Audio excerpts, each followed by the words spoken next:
सर्वसामान्यांच्या हक्काचा आवाज जागर जनस्थान। धुळ्याच्या किन्नर आखाड्याच्या महामंडलेश्वरांसह एक तृतीयपंथी अडकले काश्मीरात। धुळ्याच्या किन्नर आखाड्याच्या महामंडलेश्वर तथा उपाध्यक्ष पार्वती जोगी यांच्यासह एक तृतीयपंथी व नगरच्या 3 तृतीयपंथी काश्मीरमध्ये अडकल्याची माहिती समोर आली आहे। स्वतः महामंडलेश्वरांनी व्हिडिओ पोस्ट करत याची माहिती दिली आहे। पहलगाव पासून 50 किलोमीटर अंतरावर अडकले असून पूर्णपणे सुरक्षित असल्याची माहिती त्यांनी दिली आहे। मात्र मूळ गावी परत जाण्यासाठी व्यवस्था होत नसल्याने महामंडलेश्वरांनी नाराजी व्यक्त केली आहे। त्यांनी घडलेल्या दहशतवादी हल्ल्याचा तीव्र शब्दात निषेध देखील केलाय। 4 वर्षांपूर्वी कामानिमित्त महामंडलेश्वर पार्वती जोगी यांच्यासह साक्षी जोगी हे जम्मू काश्मीरमध्ये गेले होते।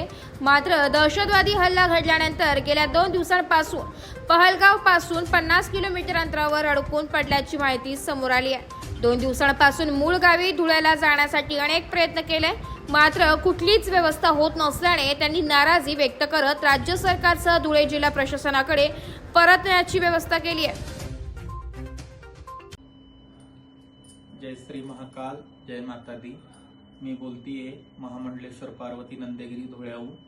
मी काही कारणास्तव काश्मीरला आली होती।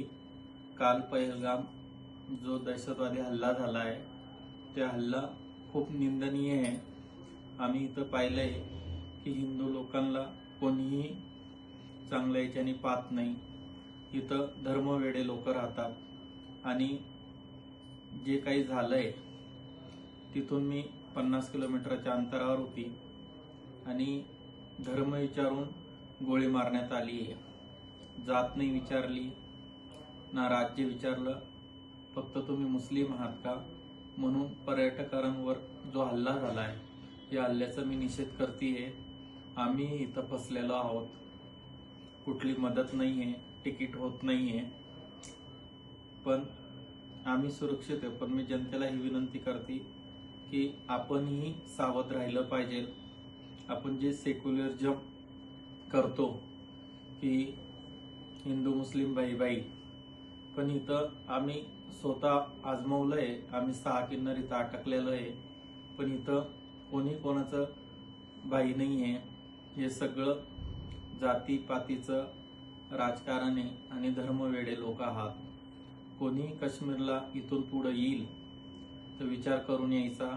आपली सुरक्षा, आपली काळजी आपल्याला स्वतःलाच घ्यावा लागते। आम्ही पण इथं फसलेलो आहोत, पण आम्ही सुरक्षित हो। पण इथलं जे वातावरण आहे जे मी पाहिलंय हे धर्मवेडे। आपल्या महाराष्ट्रात, आपल्या देशात सेक्युलरिझमचं खूप चाललेलं असतं की आपण सगळे एक आहे, पण एक कोणी नाही आहे। हे फक्त धर्माचे वेडे। मी आपल्या हिंदू बांधवांना सांगतेय की आपण एक जर आता नाही झालो तर आपलं पतन निश्चित आहे आणि बटेंगे तर आपण कटेंगे। याच्याकरता मी म्हणते की आपण सगळे हिंदू एक व्हायला पाहिजे, सनातनी एक व्हायला पाहिजे आणि जे मुस्लिम लोकांवर आपण निषेध घातला पाहिजे। त्यांच्याकडून काही फळ फ्रूट काही खरेदी केली नाही पाहिजे। आपणही आपल्या धर्माच्या लोकांकडूनच फळ फ्रूट किराणा खरेदी केला पाहिजे। आज जे आमच्यावर इथं भीती आहे, आम्ही डोळ्यांनी पाहून सगळं बघतोय, तर माझी एकच इच्छा आहे तमाम हिंदू लोकांना, धुळ्याच्या जनतेला की आता तरी डोळे उघडा, एक व्हा आणि सगळे एक राहू। जय हिंद, जय महाराष्ट्र। जागर जनस्थान करिता प्रतिनिधी रूपक बिरारी, धुळे। आत्मा मालिक हॉस्पिटल तर्फे दिनांक 1 डिसेंबर 2024 पासून आरोग्य तपासणी शिबिर सुरू करण्यात आले। या शिबिरात रुग्णांसाठी अनेक प्रकारच्या तपासण्या आणि उपचार हे सवलतीच्या दरात उपलब्ध आहे। शिबिर 21 जून 2025 जागतिक योग दिनापर्यंत चालणार असून 35,000 रुग्णांपर्यंत शिबिर पोहोचवण्याचे उद्दिष्ट आहे। हॉस्पिटलमध्ये अनेक सुविधा उपलब्ध आहे, तसेच एक्स-रे, सिटी स्कॅन, सोनोग्राफी, 4 अत्याधुनिक operation theatre, cath lab, dialysis machine, फुफ्फुस, मेंदू, किडनी व हृदयविकारासंबंधी सर्व सुविधा हॉस्पिटलमध्ये उपलब्ध आहे. 100 खाटांचे मल्टी स्पेशालिटी हॉस्पिटल.